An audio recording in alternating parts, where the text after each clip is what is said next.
روز بغیر کسی کو بتائے اپنی دکان سے آنے والی ایک خوبصورت دوشیزہ سے چوری چھپے شادی کر لی۔ بہت زیادہ دن چھپی نہیں رہ سکی تھی۔ یہی وجہ تھی کہ محلے میں بے پناہ اچھی شہرت رکھنے والے عبداللہ صاحب نے بیٹے کی شرمناک حرکت کو ایسا دل پہ لیا کہ پھر سنبھل ہی نہ سکے اور 15 روز کے اندر اندر دل کے دورے کا شکار ہو کر اپنے خالق حقیقی سے جا ملے۔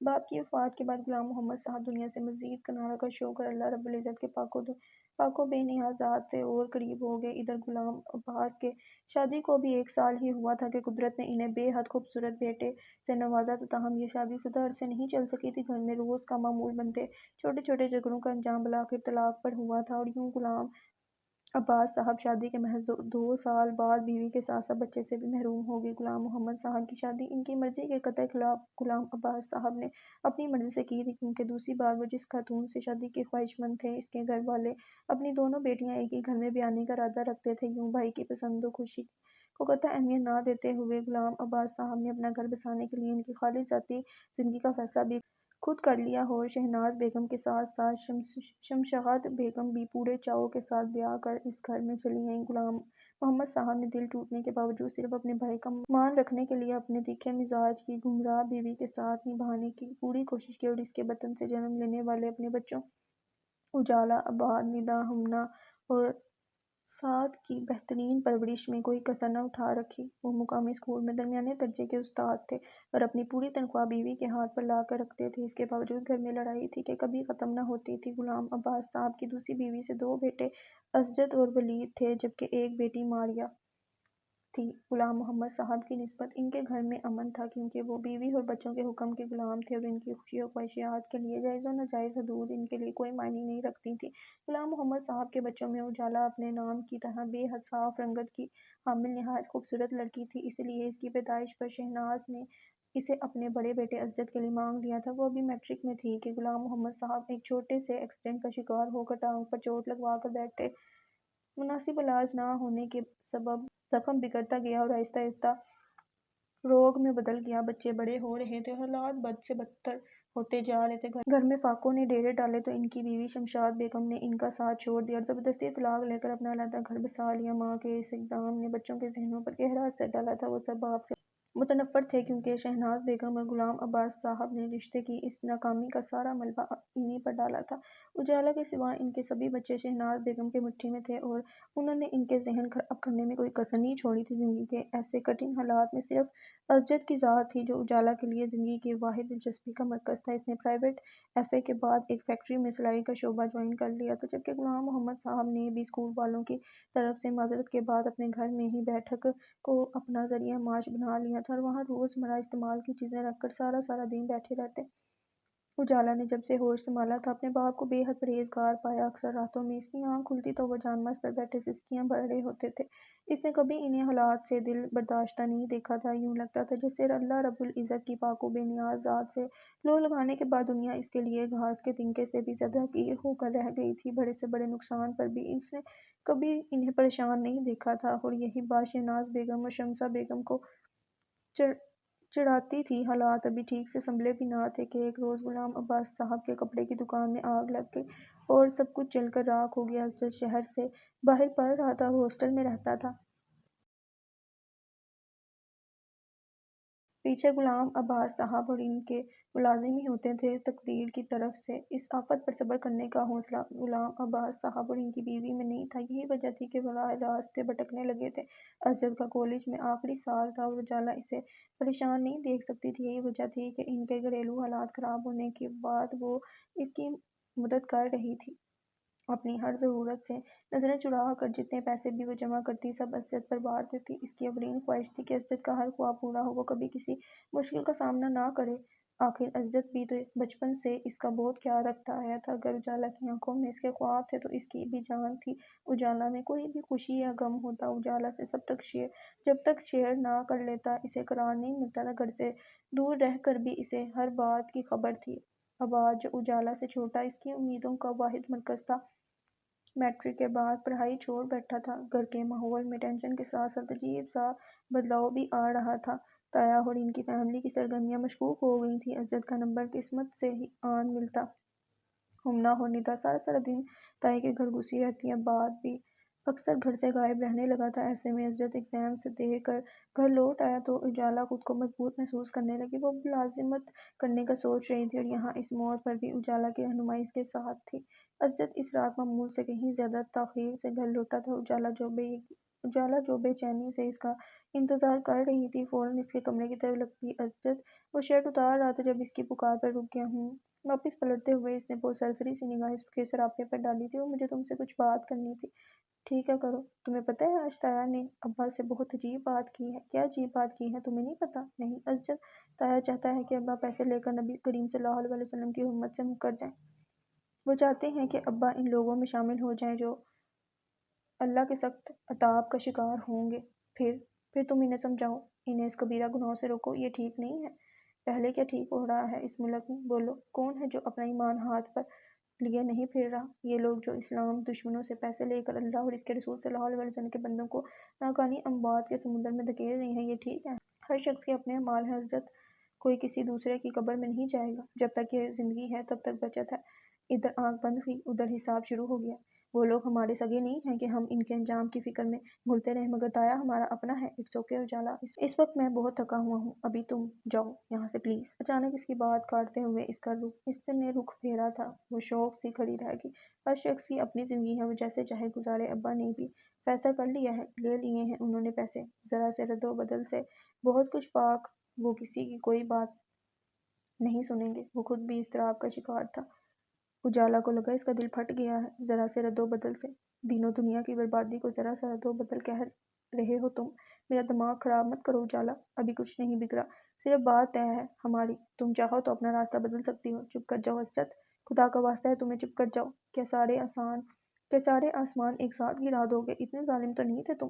وہ ٹوٹی تھی اور آنسو ایک لمحے میں اس کا چہرہ بھگو گئے تھے۔ اسجد عباس لب نیچے کمرے سے نکل گیا تھا۔ کیا واقعی اب اس کے لیے اس کی کوئی اہمیت نہیں رہی تھی؟ کیا واقعی اسے اپنے باپ کی گمراہی سے کوئی فرق نہیں پڑ رہا تھا؟ وہ جتنا سوچ رہی تھی اتنا ہی اس کا سر درد سے پھٹ رہا تھا۔ پوری رات جاگ کر بسر کرنے کے بعد صبح جب وہ فجر کی نماز کے لیے اٹھی تو سر بے حد بھاری ہو رہا تھا۔ تایا کی پورشن کی طرف مکمل خاموشی تھی۔ وہ بے دلی سے وضو کرنے کے بعد مصلی پر کھڑی ہوئی تو رکے ہوئے آنسوؤں کا سلسلہ دوبارہ شروع ہو گیا۔ کتنی بے شمار دعائیں تھیں جو اس وقت اس نے روتے ہوئے اپنے اللہ سے کی تھیں۔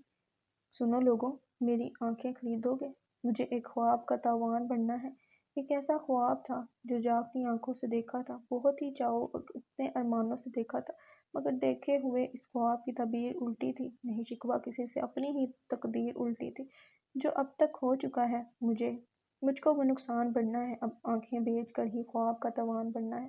وہ بیڈ پر اداس بیٹھی تھی جب نانو نے گرم کمبل اس کے گرد لپیٹ دیا۔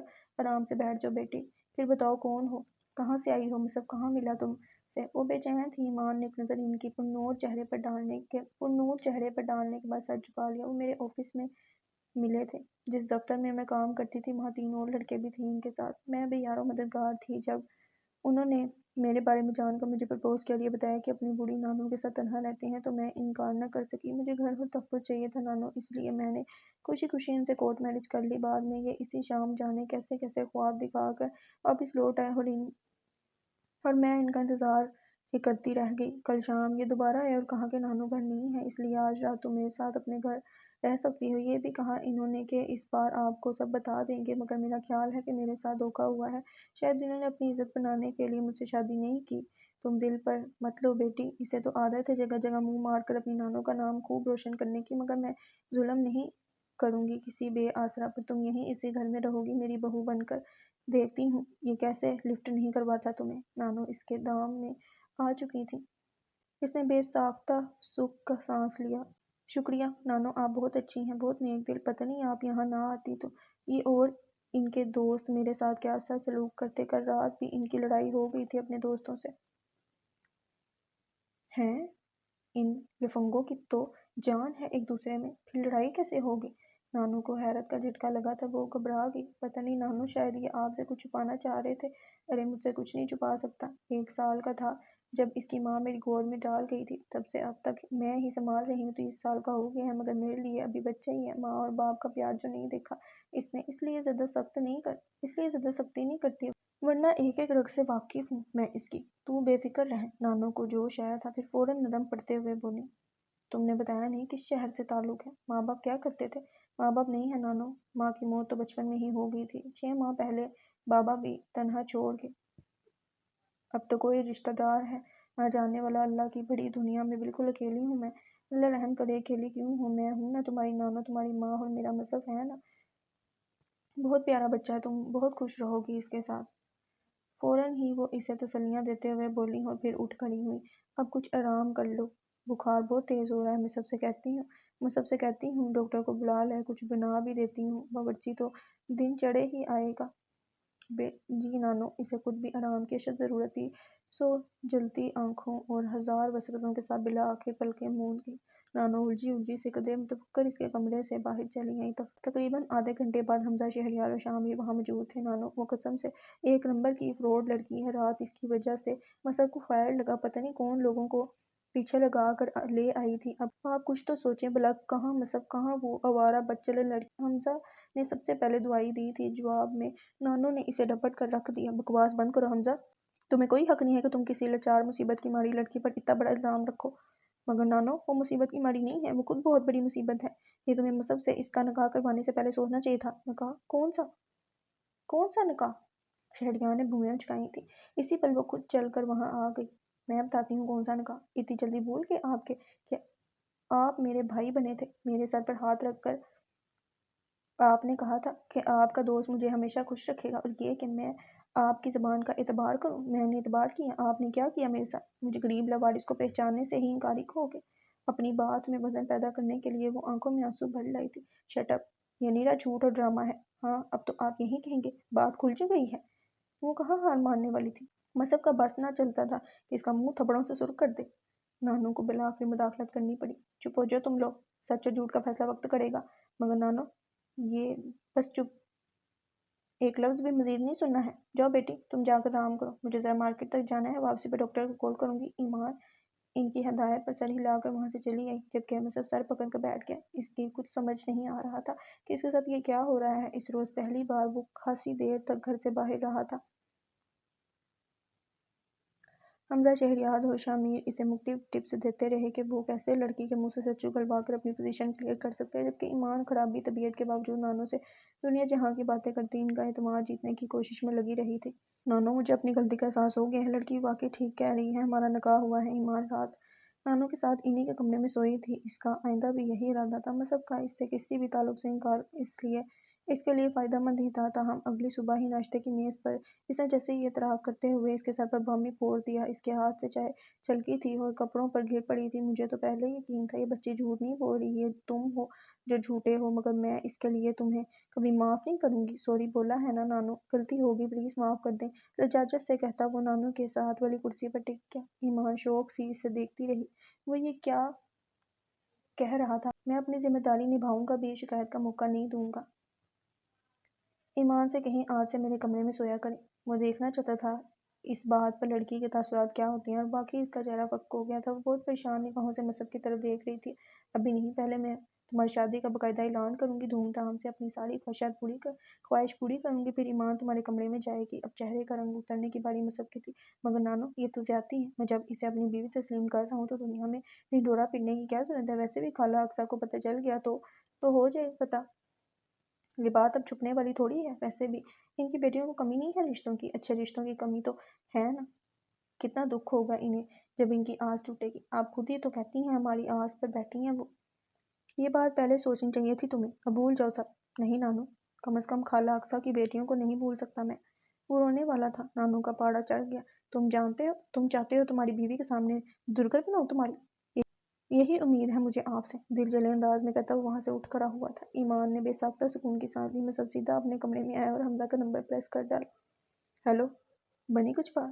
دوسری طرف سے اس نے پہلی ہی بیل پر کال پک کر کے بنا دعا سلام کیے پوچھا تھا۔ نہیں بنی، نانو کے اصولوں اور خواہشوں نے پانی پھیر کر رکھ دیا۔ کچھ اور بتا، چل آجا پھر یہاں مل کر کچھ اور پلان کرتے ہیں۔ وہ جلد میں تھا۔ مصب نے کال کاٹ کر گاڑی کی چابی اٹھا لی۔ اگلی صبح کے طلوع ہوتے سورج سے قبل ہی اسجد گھر سے نکل گیا تھا۔ وہ آفس کے لیے تیار ہو رہا تھا جب تایا اور طئی خاموش سے پھر ان کی پوشن کی طرف چلے آئے تھے۔ غلام محمد صاحب اس وقت ذکر الہی میں مشغول تھے۔ طایا آ کر ان کے پاس چارپائی پر بیٹھ گئے۔ پھر کیا سوچا ہے تم نے غلام محمد؟ کس بارے میں؟ طایا کے سوال پر اس کے ابا کا سر یوں اٹھا تھا جیسے وہ کل ہونے والی ہر بات بھلا چکی ہوں۔ تائی نے ان کے جواب پر ناگواری سے پہلو بدلا تھا۔ 2 دن سے کس بات پر سر کھپا رہی ہیں تیرے ساتھ؟ کہا تو ہے مجھے یہ سودا منظور نہیں، مرنے کے بعد بھی نہیں۔ کاش میرے بازو میں طاقت ہوتی تو مجھ سے ایسا مطالبہ کرنے والے کا سر تن سے جدا کر دیتا۔ دیکھا آپ بھائی کی محبت میں پاگل ہو رہی ہیں۔ یہ آپ کا سر تن سے جدا کرنے کی بات کر رہا ہے، یہی سننا تھا یا ابھی کچھ اور بھی سننا باقی ہے؟ تائی ان کے جواب پر بجلی کی طرح چمکی تھی۔ تایا غصہ ان کا چہرہ سرخ کر گیا۔ تو نے کیا سر تن سے جدا کرنا ہے میرا؟ میں خود ہی دفع کرتا ہوں تجھے۔ مر یہاں سر سر کے، مجھے کیا، میں تو جا رہا ہوں یہاں سے، دیکھوں گا آج کے بعد کون پوچھتا ہے تجھے۔ پہلی بار اجالا نے تایا کا ایسا غضبناک روپ دیکھا تھا، اس کا دل پہلو میں شدت سے کانپ اٹھا تھا۔ بات سنبھلنے کے لیے وہ جلدی سے آگے بڑھی تھی۔ تایا میری بات سنیں، ابا کی طبیعت ٹھیک نہیں ہے، آپ باہر میں جائیں، ہماری طرف سے تیرا ابا ہتون، سمجھی؟ تائی نے اس کی بات پوری نہیں ہونے دی تھی، وہ لپک کر ان کی پوشن تک ان کے پیچھے آئی، مگر وہاں کوئی ان کی بات سننے والا نہیں تھا۔ وہاں اس گھر کے در و دیوار کے اندر تبدیلی آ رہی تھی۔ وہ بے بسی سے شکستہ قدم گھسیٹتی واپس چلی آئی تھی۔ تایا اور ان کی فیملی اس روز اپنا گھر چھوڑ گئے تھے۔ انہوں نے نہ صرف پوشن خالی کر دیا تھا بلکہ اسے ایک اوباش بزنس مین کے حوالے کے ہاتھوں فروخت بھی کر دیا تھا۔ آباد، ہمنا، ندا اور سعد چاروں اپنے باپ سے خواہ تھے کہ وہ تایا کے ساتھ کیوں نہیں کہ اجالا کو لگتا تھا جیسے اس کا دماغ پھٹ جائے گا۔ شدید نامساعد حالات اور ڈپریشن نے اس کے ایمان کی چولیں ہلا دی تھیں۔ اپنے ماں باپ کے ساتھ عزت غلام عباس کی وہاں سے رخصتی نے اسے اندر سے کاٹ ہی تو ڈالا تھا۔ اس وقت جب وہ بنا اس سے کچھ کہے گھر واپسی پر اپنا سامان پیک کر رہا تھا تو وہ اس کے سامنے رو پڑی تھی۔ عزت، کیا تمہارے لیے بھی دولت میرے پیار سے بڑھ کر انمول ہے؟ نہیں۔ وہ خود بھی ڈپریس تھا۔ اجالا طرف اٹھی۔ نہیں تو میرا ساتھ چھوڑ کر کیوں جا رہے ہو؟ تم جانتے ہو نا مجھے تمہارے بغیر جینے کا سلیقہ نہیں ہے۔ تم جانتے ہو عزت، میرے لیے زندگی کا اگر کوئی معنی ہے تو وہ تم ہو۔ میں نہیں چل سکتی ایک قدم بھی تمہارے بغیر، جانتا ہوں۔ وہ اب بھی کمرے کی کھڑکی کے اس پار سڑک پر پھیلے اندھیروں کو دیکھ رہا تھا۔ اجالا نے اس کا بازو تھام لیا۔ جانتے ہو تو تماشا کیوں بنا رہے ہو میرا؟ کیوں ضبط آزما رہے ہو؟ میں مجبور ہوں اجالا، اپنے والدین کا مقروض ہوں۔ میری ذات پر پہلا حق ان کا ہے، اللہ کا نہیں ہے جس نے تمہیں پیدا کیا۔ تم پر بے پناہ احسانات کے کیوں نہیں ہے؟ میں نے کب اقرار نہیں کیا اس کے احسانات کا؟ میں اپنے مذہب کو سستے داموں فروخت نہیں کر رہا ہوں۔ مجھے بھی پتہ ہے یہ چند لاکھ، یہ کروڑ جنت کی قیمت نہیں ہے۔ پھر کچھ نہیں، ذرا سے صبر اور حوصلے سے کام لو، سب ٹھیک ہو جائے گا۔ وہ جانے کیا سوچے ہوا تھا، وہ خاموشی سے واپس پلٹ آئی۔ عزت غلام عباس اسی رات اپنے والدین کے ساتھ وہاں سے چلا گیا تھا، تاہم اجالا کی محبت اور دعائیں اس کے لیے کم نہیں ہوئیں۔ اپنی ہر نماز میں ایمان کی سلامتی اور باپ کی صحت مندی کے بعد اس کی تیسری دعا عزت غلام عباس کے لیے ہی ہوتی تھی۔ اسے یقین تھا کہ اللہ اس کی دعائیں کبھی رد نہیں کرے گا۔ اگلے روز سنڈے تھا اور وہ کل رات کی تھکن کے باعث خاصی تاخیر سے بیدار ہوا تھا۔ شاور لینے کے بعد فریش ہو کر نیچے آیا تو ایمان ناشتے کے بعد نانو کے بالوں میں تیل لگاتے ہوئے مساج کر رہی تھی، ساتھ ہی ساتھ کسی دینی مسئلے پر گفتگو بھی جاری تھی۔ السلام علیکم، گلا کھنگھار کر صاف کرتے ہوئے اس نے انہیں اپنی موجودگی کا احساس دلایا۔ وعلیکم السلام، نانو کے بجائے جواب اس کی طرف سے آیا تھا۔ وہ وہیں صوفے پر ٹک گیا۔ نانو جلدی سے تیار ہو جائیں، اقصی آنٹی کے گھر جانا ہے، کل سے فون پر فون آ رہے ہیں ان کے۔ آنے دو، مجھ میں اس کا سامنا کرنے کی ہمت نہیں ہے۔ او کم آن نانو، اب ایسی بھی کوئی بات نہیں ہے، میں آپ کے ساتھ جا رہا ہوں، میں خود ساری بات سنبھال لوں گا، اور پیچھے ایمان کے پاس کون رہے گا؟ اللہ ہے نا۔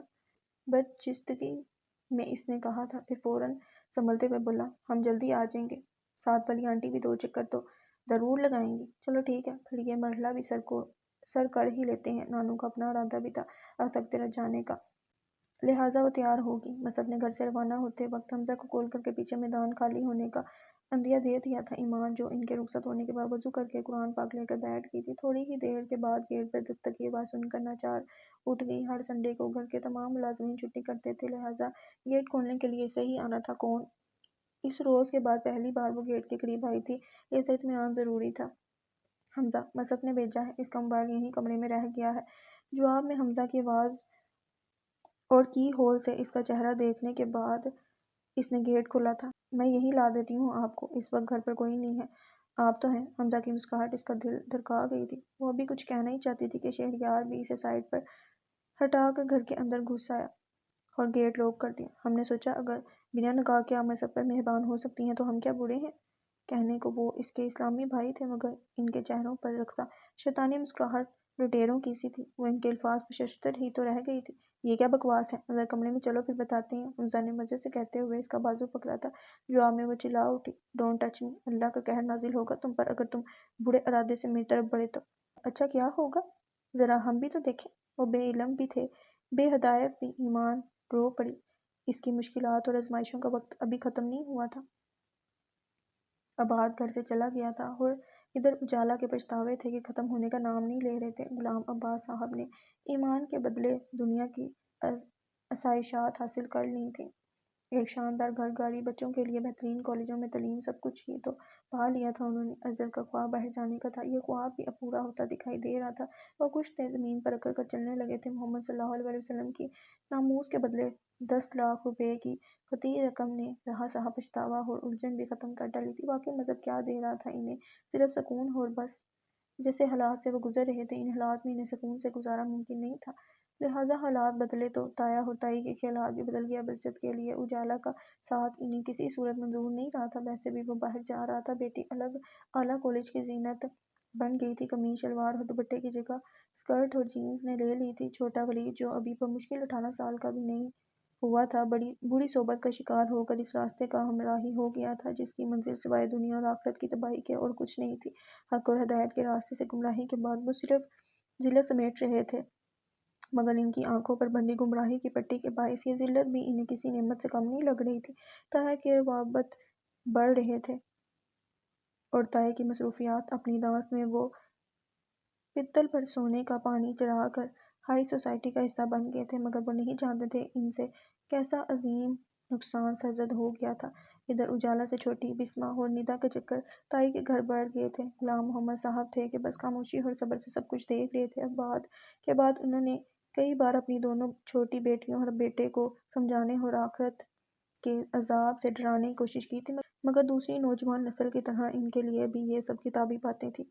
باپ کے دکھاوے کو وہ کسی وقت کی نماز پڑھ بھی لیتی تو دماغ میں دنیاوی نفع نقصان کے خیالات ہی گردش کرتے تھے۔ وہاں نہ آخرت کی کوئی پرواہ تھی، نہ اللہ کی ناراضگی کا خوف، نہ ہی معاشرے میں رسوائی کا کوئی خدشہ۔ ہر شے سے بے خبری اور بے نیازی کی۔ اس دنیا میں صرف راج تھا تو دل اور اس کی خواہشوں کا، باقی ہر چیز ان کے لیے جیسے بے معنی ہو کر رہ گئی تھی۔ تائی آج کل ندا کو عزت کے خواب دکھا رہی تھی، کیونکہ ندا ایک تو اس کی جانشین تھی، دوسرا وہ غلام محمد صاحب اور اجالا کو رلانا چاہتی تھی۔ وہ جانتی تھی کہ عزت باہر جانے کے لالچ میں کبھی بھی ان کے کسی فیصلے سے انحراف نہیں کرے گا۔ اس کے باوجود اس عورت نے ندا کی مدد سے ان دونوں کے لیے بڑا مضبوط جال تیار کر لیا تھا۔ بسمہ کے روابط ساتھ والے گھر میں مقیم 40 سالہ عیاش بزنس مین سے بڑھ گئے تھے۔ اجالا کی غیر موجودگی میں ندا کو بتا کر وہ سارا سال اپنی مہم گزارتی تھی۔ غلام محمد صاحب کو اجالا خود صبح فیکٹری جانے سے پہلے بیٹھک میں بٹھا کر جاتی اور گھر واپسی کے بعد وہی انہیں وہاں سے اٹھا کر لاتی۔ انہیں علم ہی نہیں تھا کہ ان کی ناک تلے کون سا کھیل کھیلا جا رہا ہے۔ اس دن عزت کی انگلینڈ کے لیے روانگی تھی اور اجالا کو فیکٹری سے جواب مل گیا تھا۔ اعصاب پہلے ہی قابو میں نہیں تھے کہ دل پر ایک اور بوجھ آ پڑا۔ بسمہ حسب معمول ساتھ والوں کے گھر پہنچی ہوئی تھی، جبکہ ندا اس کے لاکھ منع کرنے کے باوجود تائی کے گھر صدار گئی تھی۔ ساتھ کی کیا کچھ سرگرمیاں تھیں، اجالا اس سے باخبر تھی۔ اس وقت غلام محمد صاحب کی طبیعت بگڑنے پر وہ شدید اشتعال میں ساتھ والے گھر آئی تھی تاکہ بسمہ کو تھپڑ لگاتے ہوئے وہاں سے واپس لا سکے۔ پچھلی پوری رات کی جاگی ہوئی تھی، اس لیے سر بے حد بوجھل ہو رہا تھا۔ اس کے وہم و گمان میں بھی نہیں تھا کہ وہ کیسا منظر دیکھنے جا رہی ہے۔ ساتھ والے گھر کے اس شاندار کمرے میں بسمہ بزنس مین سے چپک کر بیٹھی ہوئی تھی اور وہ اس کے گال سے لاتے ہوئے اس پر اپنا پیال اٹھا رہا تھا۔ وہیں دہلیز پر ٹھٹک گئی، تبھی بزنس مین کی نظر اس پر پڑی تھی۔ ارے بڑی سالی صاحبہ آئی ہیں، خوش آمدید بھائی۔ بسمہ کے چہرے کا رنگ اڑا تھا، جبکہ بزنس مین کے چہرے پر فقریہ مسکراہٹ تھی۔ اجالا کو لگا وہ ہل بھی نہیں سکے گی۔ اندر آئیں اجالا صاحبہ، رک کیوں گئیں؟ وہ بچھا جا رہا تھا۔ بسمہ موقع سے فائدہ اٹھا کر سوراخ سے نکل آئی۔